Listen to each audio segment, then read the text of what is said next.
날마다 솟는 샘물과 함께하는 오늘의 큐티 시간입니다. 1월 22일 월요일 오늘의 말씀은 누가복음 4장 1절로 13절까지 말씀입니다. 제4장. 예수께서 성령의 충만함을 입어 요단강에서 돌아오사 광야에서 40일 동안 성령에게 이끌리시며 마귀에게 시험을 받으시더라. 이 모든 날에 아무것도 잡수시지 아니하시니 날수가 다함에 줄이신지라.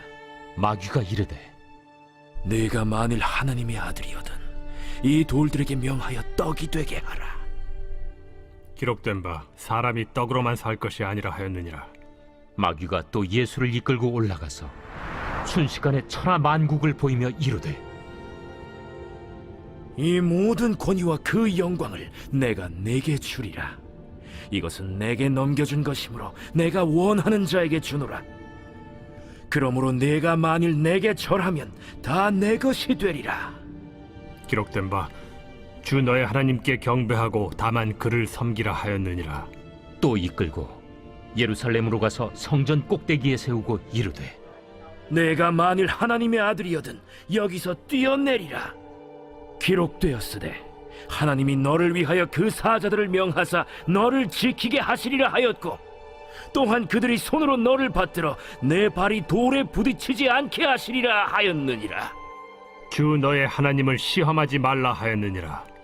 마귀가 모든 시험을 다한 후에 얼마 동안 떠나니라. 본문에서 누가는 예수님이 겪으셨던 마귀의 세 가지 시험에 대해 기록하고 있습니다. 누가 시험하고 있다고요? 사탄 마귀입니다. 사탄 마귀가 정말로 존재하는가? 네, 명확하게 존재합니다. 그래서 예수님에게까지 찾아와 시험하고 유혹한 것이죠. 우리 삶의 현장에 사탄 마귀의 졸개들인 귀신들이 광범위하게 활약하고 있는 것입니다.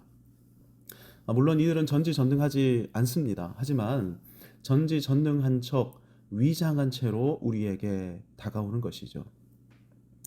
사탄 마귀에 대한 오해 중에 하나가 이 마귀를 삼지창을 든 뿔 달린 괴물로 생각하는 것입니다. 그래서 사탄 마귀의 전략을 그저 협박하는 것, 공포에 빠지게 만드는 것 정도로 축소시키는 것이죠. 하지만 본문에 등장하고 있는 사탄 마귀는 고도의 전략가입니다. 어떻게 해서든 예수님을 사명의 길에서 이탈시키려 교묘한 말로 유혹하고 미혹하는 존재로 등장하는 것이죠. 마귀는 아무렇지 않게 예수님께 다가와 예수님과 대화를 나눌 수 있는 인격적 존재이죠. 특별히 예수님의 핸디캡을 능수능란하게 공략할 줄 아는 상당한 고도의 지성을 지닌 존재입니다. 본문을 통해 저와 여러분은 마귀의 전략, 마귀의 활동 상당수가 생각, 사고, 사상과 관련된 일련의 활동임을 기억해야 됩니다. 조금이라도 잘못된 생각에 빠지게 되면 나도 모르는 사이 내 안으로 비성경적, 반진리적 세속 사상이 침투하게 되면 우리는 사탄 마귀의 궤계에 빠져들 수 있게 되는 것이죠. 생각, 사고, 사조, 사상, 사탄 마귀는 우리가 읽고 듣고 습득하는 모든 것 안에 우리를 미혹시키고 넘어지게 만드는 치명적인 독소를 잔뜩 뿌려놓은 것입니다. 보십시오. 마귀는 40일간 금식해 오신 예수님의 굶주림을 염두에 두고 이렇게 말합니다. 내가 만일 하나님의 아들이거든 이 돌들을 명하여 떡이 되게 하라. 이 말뜻이 뭡니까?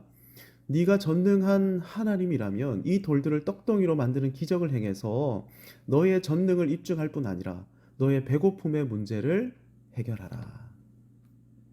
예수님은 전지전능하신 하나님이시죠. 그래서 오병이어, 칠병이어를 통해 3,000명, 5,000명을 먹이신 것 아닙니까? 각종 병든 자, 귀신 들린 자, 심지어 죽은 자들까지 예수님은 일으키시고 회복시키셨습니다. 무엇보다 십자가에 달려 물과 피를 쏟으시고 그리고 죽으시고 장사 지낸 바 되셨다가 사흘 만에 친히 죽음을 이기고 부활하신 것을 통해 예수님이 전능하신 하나님이심을 입증하셨죠. 그런데 배고픔을 해결하기 위해 돌들을 떡으로 바꾸는 것은 창조주 하나님께서 창조하신 돌을 전혀 다른 성질을 지닌 떡으로 변화시키는 것 아닙니까? 물론 원하시면 얼마든지 그러실 수 있겠지만 돌을 돌로 창조하신 하나님의 질서와는 어울리지 않는 것이죠. 그러니까 지금 마귀는 배고픔의 문제를 해결하기 위해 돌을 돌로 창조하신 하나님의 이 창조 질서와 맞서라고 예수님을 종용하고 있는 것입니다. 하나님이 하나님 자녀인 네가 배고프고 가난해하는 걸 원하시겠어? 넉넉하고 부유하게 살기 원하지 않으시겠어? 그러니 어떤 방법을 동원해서라도 돈 모으고 땅을 매입해 미련하게 세금 다 내지 말고 서류 좀 만지작거려서 세금 아끼고 돈 된다는 투자들이 있잖아. 갭 투자, 부동산 투자. 몇 억 벌었다는 사람들 너 옆에 수두룩하잖아. 너도 그래야 하지 않겠니? 예수님은 이 유혹을 단호하게 물리치셨습니다. 기록된 바 사람이 떡으로만 살 것이 아니라. 돈 되는 일이라면 다 해 라는 생각이 들어올 때 어떻게 해야 된다고요? 아니, 그렇게 사는 건 하나님 뜻이 아니야. 돈 많은 삶보다 훨씬 더 중요한 것이 하나님과의 관계야. 하나님 뜻을 붙들고 하나님 질서 안에 살면서 거룩한 것이 훨씬 더 중요해. 이때 마귀는 국면을 전환시킵니다. 또 다른 유혹으로 예수님을 유혹한 것인데요. 이렇게 유혹하죠. 내게 절하면 천하 만국을 내게 주리라. 마태복음 28장 18절 말씀을 보면 예수님은 하늘과 땅의 모든 권세를 내게 주셨다라고 선언하십니다.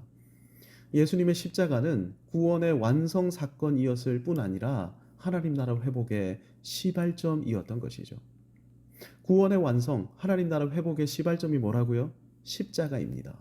그런데 지금 마귀는 고난의 십자가, 치욕과 죽음의 십자가 없이도 얼마든지 네가 원하는 것을 이룰 수 있어, 이렇게 속삭이고 있는 것이죠. 그저 한번 나에게 엎드리기만 하면 돼. 그러면 내가 물러나 줄게. No cross, no crown. 십자가 없이는 영광도 없는 법입니다. 그런데 십자가 없이도 영광을 누릴 수 있다? 정말 달콤한 제안이 아닐 수 없는데 마귀는 이렇게 속삭이는 것이죠. 그냥 한번 내게 절하기만 하면 돼. 그러면 영광을 누리게 해줄게. 그렇게 어렵지 않아. 물론 마귀의 이 말은 거짓말입니다. 마귀에게 절하는 순간 십자가뿐 아니라 영광도 모두 다 사라져버리고 말고 영원히 마귀의 수하로 전락해버리고 마는 것이죠. 예수님은 단호하게 마귀를 물리치십니다. 기록된 바 주 너의 하나님께 경배하고 다만 그를 섬기라 하였느니라. 무슨 말입니까? 구원과 회복을 완성하기 위해 나는 물러서지 않고 십자가의 길을 걷겠다. 단호한 결의의 말씀을 선포하신 것입니다. 마귀는 저와 여러분을 향해 계속 속삭일 것입니다. 잠깐만 여기 와봐. 기쁨과 쾌락을 누릴 수 있어. 한 번만 나에게 절하면 돼. 하루 24시간 중에 30분만 나에게 투자해봐. 한 번도 맛보지 못한 상상도 할 수 없는 쾌락을 선물해 줄게. 이 유혹을 이기지 못해 잠깐의 쾌락에 빠지게 되면 어떻게 됩니까? 수치와 모멸, 죽음을 전전하게 되는 것이죠. 설령 잠깐 마귀에게 무릎 꿇었다 할지라도 회개하고 하나님께로 나와 엎드리십시오. 빠르면 빠를수록 좋습니다. 달콤한 말로 유혹하는 마귀의 속삭임에 넘어가지 마시고 단호한 결의로 나서십시오. 금지된 기쁨, 쾌락에 빠지지 마십시오. 잠깐의 쾌락은 우리를 영원한 수치와 죽음으로 이끌 뿐입니다. 어떤 일이 있어도 이 잠깐의 쾌락을 위해 마귀 앞에 무릎 꿇지 마시기 바랍니다. 마귀는 멈추지 않고 잘못 적용된 말씀으로 예수님을 유혹합니다. 네가 만일 하나님의 아들이어든 여기서 뛰어내리라. 기록되었을 때 하나님이 너를 위하여 그 사자들을 명하사 너를 지키게 하시리라. 어떤 유혹으로도 예수님을 넘어뜨릴 수 없게 되자 마귀는 기록된 말씀으로 예수님을 유혹하려고 합니다. 물론 여기에 기록된 말씀은 잘못 적용된 말씀인데요. 하나님께서 그 사자들을 명해서 너를 지키게 하신다고 말씀으로 약속하셔서 그러니 어떤 일을 해도 괜찮을 거야. 여기 이 높은 곳에서 한번 뛰어내려봐. 천사들이 와서 너를 받들 거야. 이거 약속된 말씀이야. 하나님의 자녀는 무슨 일을 해도 괜찮습니까? 한번 구원받으면 무슨 일을 해도 어떻게 살아도 아무 일도 일어나지 않습니까? 괜찮습니까? 아닙니다. 높은 곳에서 뛰어내리면 죽습니다. 하나님의 자녀라면 하나님의 뜻을 붙들고 소망 가운데 살려고 해야지. 나는 하나님의 자녀니까 지금 죽어도 천국에 갈 거야. 그러면서 스스로 생을 마감합니까? 하나님의 뜻은 죽는 것이 아니라 사는 것입니다. 빌립보서 1장에 기록된 바울의 고백을 들어보십시오. 내게 사는 것이 그리스도니 죽는 것도 유익함이라. 차라리 세상을 떠나서 그리스도와 함께 있는 것이 훨씬 더 좋은 일이라. 그렇게 하고 싶으나 내가 육신으로 있는 것이 너희를 위하여 더 유익하리라. 특별히 예수님의 사명은 십자가와 더불어 티칭, 프리칭, 힐링, 가르치고 복음을 증거하시고 치유하시는 것, 그리고 나아가 제자 삼는 것까지 포함되어 있죠. 3년 반의 공생 기간 동안 예수님이 하셔야만 하는 일은 무척이나 많으셨습니다. 그러니 십자가를 지시기 전까지 어떻게 하셔야 됩니까? 예수님은 건강하게 살아가셔야만 하는 것입니다. 건강하게 잘 사는 것이 우리를 향하신 하나님의 뜻인 것이죠. 예수님은 단호하게 말씀하심으로 마귀의 유혹을 물리치십니다. 주 너의 하나님을 시험하지 말라. 저와 여러분도 마귀의 속삭임을 향해 이렇게 선포해야 합니다. 건강하게 잘 사는 것이 하나님의 뜻이야. 모든 그리스도인에게는 유혹이 찾아옵니다. 우는 사자처럼 마귀는 삼킬 자를 찾아다니고 있기 때문입니다. 그렇다면 이 마귀의 유혹을 어떻게 물리칠 수 있습니까? 본문 1절을 보십시오. 예수께서 성령의 충만함을 입어 요단강에서 돌아오사 광야에서 40일 동안 성령에게 이끌리시며. 예수님은 성령 충만하셨습니다. 이 성령 충만의 비결이 3장 21절 22절에 이렇게 기록되어 있죠. 백성이 다 세례를 받을새 예수도 세례를 받으시고 기도하실 때에 하늘이 열리며 성령이 비둘기 같은 형체로 그의 위에 강림하시더니. 예수님은 구원자의 사명을 감당하려면 성령의 임재가 있어야 합니다. 성령을 충만히 부어주옵소서 이렇게 간구하셨고, 그 결과 하늘이 열리면서 성령이 예수님 위에 강림하셨던 것입니다. 사명을 감당하기 위해 예수님도 성령 충만이 필요하셨습니다. 그리고 이를 위해 기도하셨던 것이죠. 저와 여러분도 성령 충만을 구하면서 기도해야 하는 것입니다. 자, 그러면 성령 충만하면 어떤 일이 벌어지느냐? 성령에 이끌리어 광야에서 지내게 되는 것이죠. 광야는 아무런 생명체도 존재하지 않는 척박한 고난의 땅이요, 험난한 죽음의 땅 아닙니까? 그러니 광야는 하나님만 의지할 수밖에 없는 땅입니다. 성령 충만한 사람이 어떤 사람이라고요? 온전히 하나님 한 분만을 의존하는 사람인 것이죠. 광야는 하나님을 의존할 때 생존할 수 있는 땅이고, 하나님이 임재해 계실 때 소망을 누릴 수 있게 만드는 땅입니다. 성령님이 우리를 어디로 이끄신다고요? 하나님과의 더 깊은 관계로 이끄시는 것이죠. 이 와중에 하나님이 공급해 주시는 은혜와 감격과 힘과 능력을 받아 누릴 수 있게 되고, 또 사명에 집중할 수 있게 되는 것이죠. 그리고 마침내 사명을 감당해낼 수 있게 되는 것입니다. 이 시간이 무려 40일이었습니다. 예수님은 먹고 입고 마시는 생존과 관련된 일체 일을 내려놓고 금식하시면서 하나님과의 관계로만 나아가셨고, 그래서 하나님의 마음으로 충만케 되셨습니다. 성령 충만은 하나님 충만, 은혜 충만, 사명 충만인 것입니다. 이런 상태가 될 때 어떻게 됩니까? 비로소 마귀의 유혹을 물리칠 수 있게 되는 것이죠. 난 예수로 충만하네. 난 예수로 충만하네. 모든 그리스도인에게 마귀의 유혹이 찾아옵니다. 하지만 성령으로, 예수로, 하나님으로 충만한 그리스도인은 이 마귀의 유혹을 넉넉히 물리칠 수 있을 뿐만 아니라 계속해서 사명의 길을 걸을 수 있게 되는 것이죠.